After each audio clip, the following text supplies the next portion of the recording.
Hello dear students, this is Abhishek Tiwari sir from Abhi coaching institute. और आज हम शुरू कर रहे हैं क्लास 10th का एक बढ़िया सा चैप्टर जिसका नाम है light, reflection and refraction. New book के हिसाब से चैप्टर नंबर 9 है, पुरानी बुक के हिसाब से चैप्टर नंबर 10 अलग अलग हो सकता है, तो आप चैप्टर का नंबर पे मत जाइएगा। 10th साइंस की बुक का हमारा चैप्टर है light, reflection and refraction. Okay, so इस वीडियो का इसमें मैंने नाम दिया lecture number 1 by Abhishek Tiwari sir, Abhishek MSc physics. हाँ, मेरा यही। इसमें जो हम टॉपिक कवर करने वाले हैं वो है हमारे पास light, reflection of light. Reflection of light दोबारा क्यों, लॉज पढ़ेंगे हम इस बार कि लॉज ऑफ रिफ्लेक्शन क्या है। देन हम पढ़ेंगे कि रेगुलर रिफ्लेक्शन क्या है, डिफ्यूज रिफ्लेक्शन क्या होता है। देन हम समझेंगे कि ऑब्जेक्ट क्या होता है। देन समझेंगे इमेज क्या होता है। देन नेक्स्ट टॉपिक होगा हमारे पास रियल इमेज क्या है और वर्चुअल इमेज क्या है। देन नेक्स्ट पॉइंट होगा lateral inversion. And then last point होगा image form by plane mirror. उसके बाद आप देखेंगे तो यहाँ पर मैंने कुछ क्वेश्चंस लिखे हैं, question number 1, question 2, question 3, question 4, जिनके आंसर्स नहीं दिए मैंने आपको। मैंने आंसर्स यदि आपको नहीं दिए हैं तो इसका मतलब ये है कि इसके आंसर्स आपको स्वयं से सॉल्व करके ढूंढ कर समझ कर निकालें। अब कैसे निकालेंगे आप, तो ये क्वेश्चंस मैंने पहले से लिख दिए हैं। जब मैं पूरे तरीके से आपको पढ़ा चुका हूँगा तो इस लेक्चर के एंड में आप इन 4 क्वेश्चंस का आंसर दे पाने में सक्षम रहेंगे। इसका मतलब ये है कि यदि आपने इसको वीडियो को अच्छे से समझा, एंड तक बहुत अच्छे से समझा है, तो आप इन 4 क्वेश्चंस को सॉल्व कर लेंगे। ये आपको बताएगा कि आपने बहुत अच्छे तरीके से वीडियो को समझा। और यदि नहीं समझ पाएंगे या कोई प्रॉब्लम होती है इन क्वेश्चंस में तो मुझे बताएंगे, तो मैं इन क्वेश्चंस को आपको सॉल्व करके नेक्स्ट वीडियो में बता दूंगा। तो चलिए शुरू करते हैं। ओके, और इनके आंसर्स कैसे पता चलेंगे आपको, इनके आंसर्स आपको डिस्क्रिप्शन में मिल जाएंगे इस वीडियो के। ओके, चलिए शुरू करते हैं। So what is our first topic, that is light. What is light, आपने इसके पहले भी पढ़ाई की है प्रीवियस क्लासेस में, तो शुरू करते हैं कि व्हाट इज लाइट। लाइट क्या है, एक बढ़िया सा टॉपिक है कि लाइट क्या है। लाइट ये जो आ रही है, यदि बल्ब बंद कर दिया जाए तो लाइट नहीं आएगी, वो चीज लाइट है। Light is a form of energy that enables us to see objects. Light is a form of energy. Light is a form of energy that enables us to see objects. To see objects. Okay, light is a form of energy. Light एक प्रकार की energy का एक form है जो हमें क्या करती है, ऑब्जेक्ट को देखने में हेल्प करती है। Whether the light is coming from the object और reflecting back from the object. Okay, दो केस हो सकते हैं। एक हो सकता है कि light is coming from the object. अब कमिंग फ्रॉम द ऑब्जेक्ट का मतलब जैसे सन से लाइट आ रही है निकल कर, ठीक है, तब आपको चीज दिखाई देगी। ठीक, और दूसरी चीज हमारे पास है कि reflecting back from object. Reflecting back from object, ठीक है, या तो ऑब्जेक्ट्स की तरफ से ही आ रही हो, मतलब ऑब्जेक्ट ही से रिलीज हो रही हो। जैसे सन से क्या हो रहा है, हीट लाइट एनर्जी निकल रही है तो हमें सन दिखाई देता है। ये सन के एग्जांपल दूर हो गया। हम कह सकते हैं कि बल्ब से जो लाइट आ रही है या ट्यूब लाइट हो गई, तो इनसे क्या होता है कि लाइट निकल के आ रही तो हमको लाइट दिखाई देती है। सेकेंड चीज ये, यदि मैं यहाँ पर लाइट एकदम से, यदि मैं यहाँ पर परछाई बना लेता हूँ, ठीक है, तो अब थोड़ा सा आपको कम दिखाई देगा। क्यों? क्योंकि अब लाइट प्रॉपर वे में वहां पर नहीं जा पा रही है। यदि मैं इसको पूरी तरीके से झांक लूँ, जैसे कि एग्जाम्पल के तौर पर आप समझेंगे, ये मैंने हाथ लिया और ये हाथ को बंद कर लिया, ठीक है। अब देखिए कि उसके अंदर क्या लिखा हुआ है, ठीक है। यदि लाइट जाएगी, अब यहाँ पे यदि हाथ के अंदर देखेंगे तो क्या पूरा ब्लैक दिखाई दे रहा है। इसका मतलब ये तो नहीं कि हाथ पूरी तरीके से ब्लैक कलर से पेंटेड है। इसका मतलब ये है, मेरे हाथ के अंदर आप देखेंगे तो इसके अंदर क्या है, ब्लैक पेंट है क्या? नहीं, इसका मतलब ये है कि यहाँ पर लाइट नहीं है। चलिए टॉपिक पर वापस आ जाते हैं। लाइट आपको चीज़ों को देखने में हेल्प करती है, या तो लाइट रिफ्लेक्ट होकर वापस आ रही हो या तो लाइट वहीं से आ रही हो। ठीक है, कुछ प्रॉपर्टीज़ हैं, जैसे आपको बता दूं स्पीड ऑफ लाइट क्या होती है।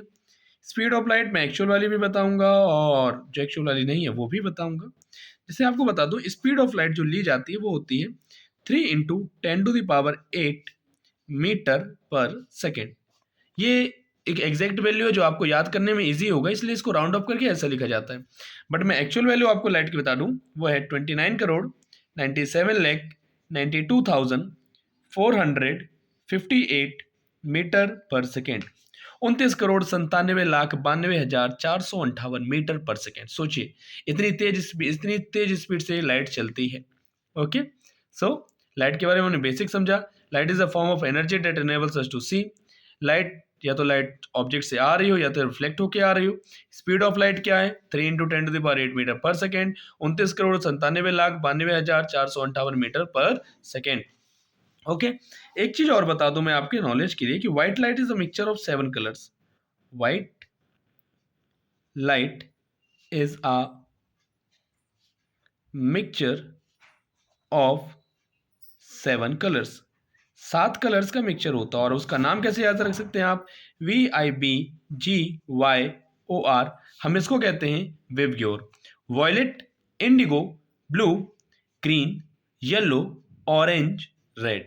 ओके, क्वेश्चन ये पूछता हूं कि ये रेड कलर का क्यों दिखाई दे रहा है?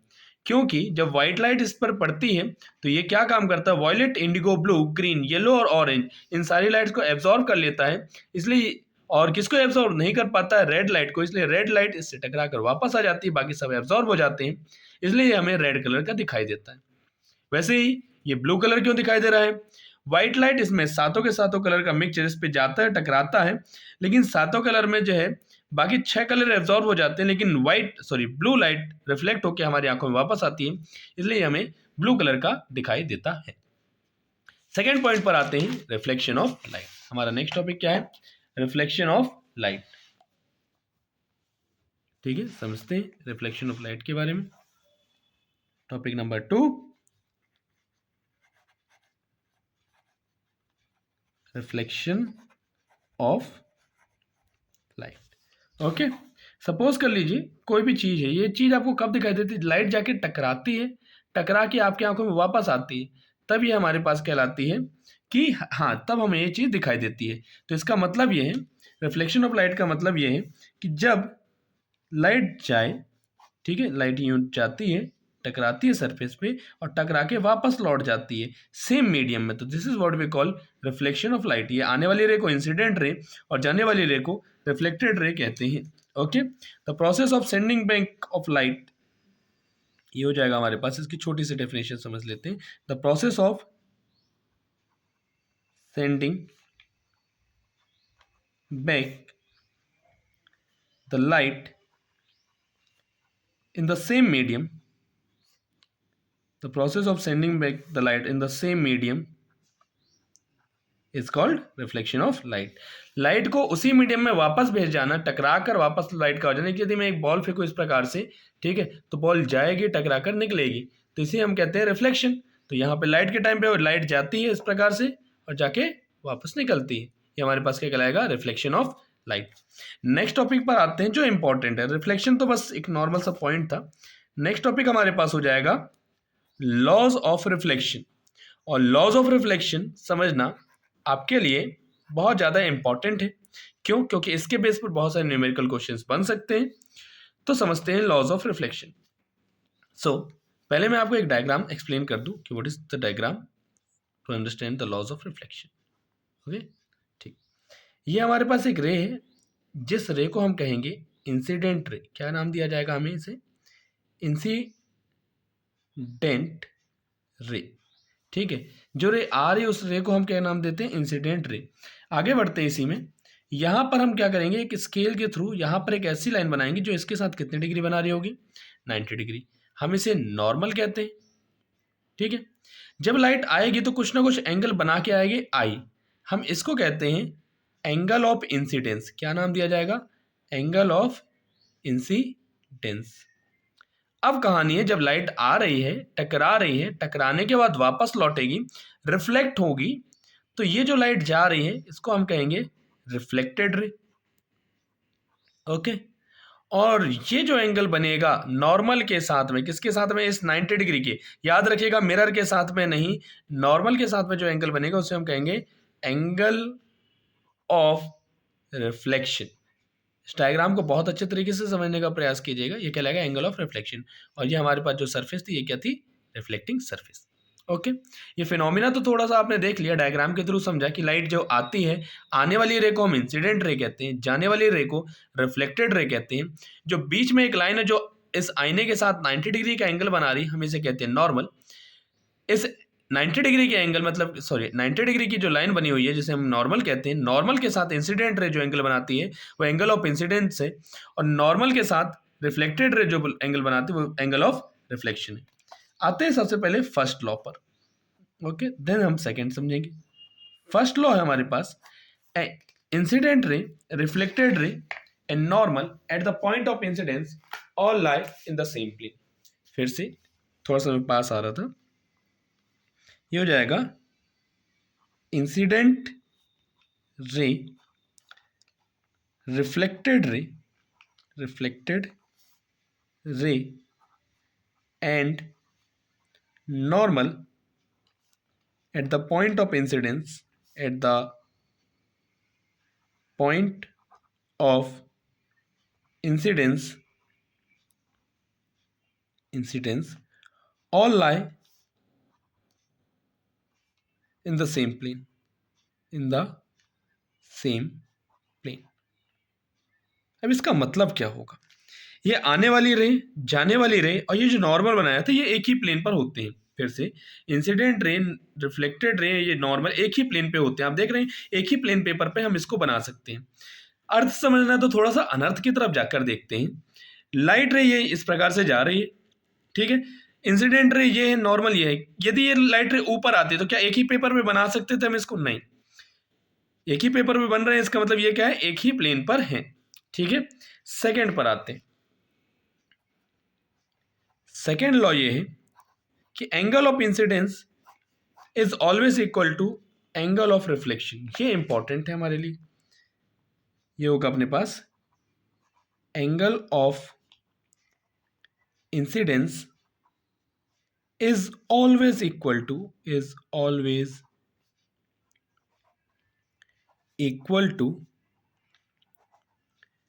Angle of reflection. Angle of incidence is always equal to angle of reflection. जिस एंगल से लाइट रे आई है उसी एंगल से वो लौट कर जाएगी। जैसे सपोज कर लीजिए हमारे पास एक सरफेस हो जाए, यहाँ पे हमने एक नॉर्मल बनाया, ये आने वाली रे को इंसिडेंट रे बनाएंगे। यदि हम कहते हैं आने वाली रे इसके साथ 45 डिग्री का एंगल बना रही है, तो जाने वाली रे भी इसके साथ कितने डिग्री का एंगल बनाएगी? 45 डिग्री का एंगल बनाएगी, ठीक है। और आगे समझेंगे, मान लीजिए आने वाली रे इसके साथ 60 डिग्री का एंगल बना रही है, तो जाने वाली रे भी इसके साथ 60 डिग्री का एंगल बनाएगी। एंगल ऑफ इंसिडेंस और एंगल ऑफ रिफ्लेक्शन हमेशा क्या होंगे?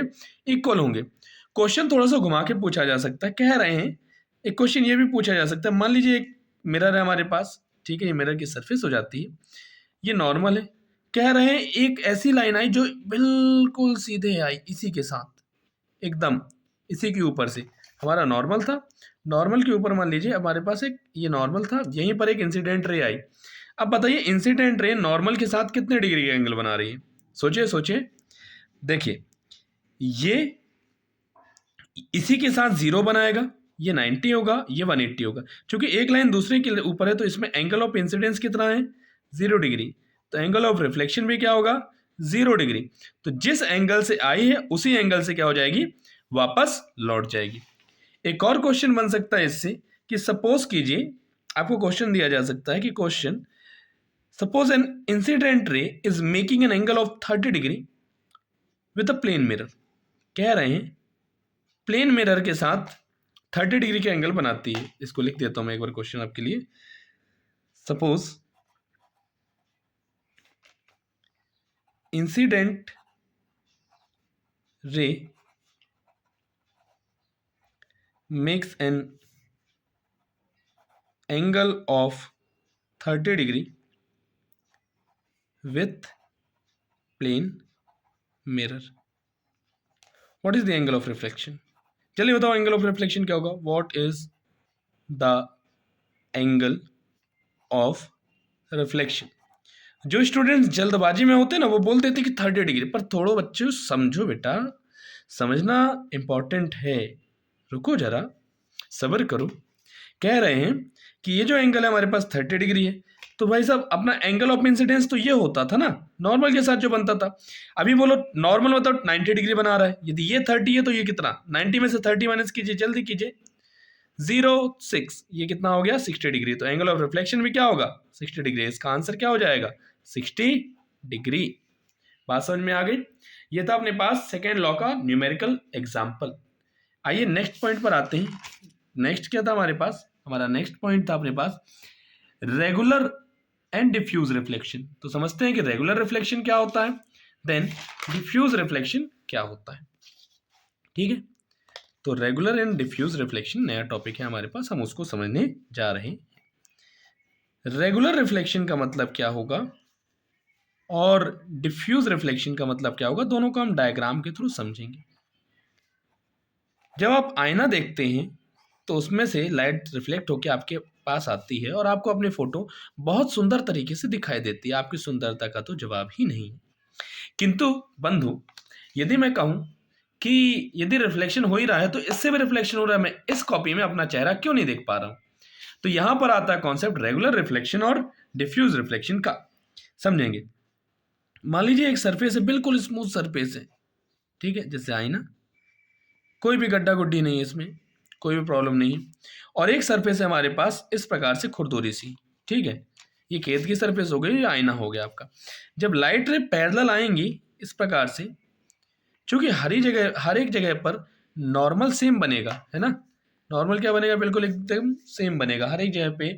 आप मान लीजिए नॉर्मल कैसे बनाएंगे अपन, तो सपोज कर लीजिए कि एक मिनट, एक पेन देख लेते हैं। सपोज कर लिया कि हमारे पास ये नॉर्मल है, ठीक है, इसका नॉर्मल ये, इसका नॉर्मल ये, इसका नॉर्मल ये और इसका नॉर्मल ये, सारे के सारे नॉर्मल एक जैसे हैं। तो जिस एंगल से आई थी उसी एंगल से लौटेंगी, रिफ्लेक्शन होगा। तो ये वाला रिफ्लेक्शन क्या कहलाता है, रेगुलर रिफ्लेक्शन। जब पैरेलल बीम्स आए लाइट की और पैरेलल ही लौट जाए तो ये कहलाएगा रेगुलर रिफ्लेक्शन। पर सेकंड केस में समझने का प्रयास करेंगे। मान लीजिए लाइट इस प्रकार से आ रही है, मान लीजिए लाइट इस प्रकार से आ रही है, मान लीजिए लाइट इस प्रकार से आ रही है। ये लाइट्स कैसे आ रही है, पैरेलल। पर यहाँ पर यदि आप टेढ़ी मेढ़ी सरफेस है तो यहाँ पे इसका नॉर्मल कैसा बनेगा, ऐसा। इसका नॉर्मल कैसा बनेगा, यूं। इसका नॉर्मल कैसा बनेगा, ऐसा। और इसका नॉर्मल बनेगा इस प्रकार से। तो एंगल ऑफ इंसिडेंस को जिस एंगल से, इतने से एंगल से आया तो इतने से एंगल से लौटाना होगा। ये इस एंगल से आया तो इसको इस एंगल से लौटाना होगा। ये ज़्यादा एंगल से आया, इसको ज़्यादा एंगल से लौटाना पड़ेगा। और ये और ज़्यादा तो ये और ज़्यादा एंगल से लौटाना पड़ेगा। इंसिडेंट रे ये है और रिफ्लेक्टेड रे क्या ये पैरेलल निकली है, नहीं। तो लाइट क्या होती है, यहाँ वहाँ निकल जाती है। इस प्रकार से ये हो गया डिफ्यूज रिफ्लेक्शन। इसको हम एक दूसरा नाम भी दिया करते हैं कभी कभी, जिसको हम कहते हैं इररेगुलर रिफ्लेक्शन। क्या नाम दिया जाएगा, irregular reflection. Okay. Regular reflection में पैरेलल बीम्स ऑफ, जो पैरेलल रेज आती हैं वो पैरेलल ही निकलती हैं। पर डिफ्यूज रिफ्लेक्शन में जो पैरेलल रेज आती हैं वो पैरेलल ना निकल के यहाँ वहाँ निकलती हैं। आइए नेक्स्ट टॉपिक पर ध्यान देते हैं, जो है हमारे पास object and image. What is an object and what is an image. ठीक है, बहुत नॉर्मल सा कॉन्सेप्ट है कि ऑब्जेक्ट क्या होता है और देन इमेज क्या होता है। ठीक है, ऑब्जेक्ट क्या है, मान लीजिए आप क्या कर रहे हैं, अपना फोटो देख रहे हैं आईने में। ठीक है, हम बात कर रहे हैं ऑब्जेक्ट की, देन इमेज की, ऑब्जेक्ट एंड इमेज। सपोज कर लीजिए कि यहाँ पर आईना है और एक प्यारा सा बच्चा जिसका नाम सोनू, मोनू, गुड्डू, छोटू, कुछ भी ले लेते, चलिए ठीक है, इसका नाम ले लिया हमने छोटू।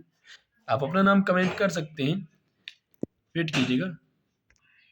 ठीक है, थोड़ा सा प्रॉब्लम हो गया था तो मैंने वीडियो को पॉज किया और फिर से शुरू कर रहा हूँ। ठीक है, उस बच्चे का नाम हमने लिया था छोटू। मान लीजिए छोटू यहाँ पर अपना फोटो देखता है, ठीक है, और छोटू की इमेज बन जाती है यहाँ पर। ठीक है, इस प्रकार से छोटू की इमेज बन जाती है।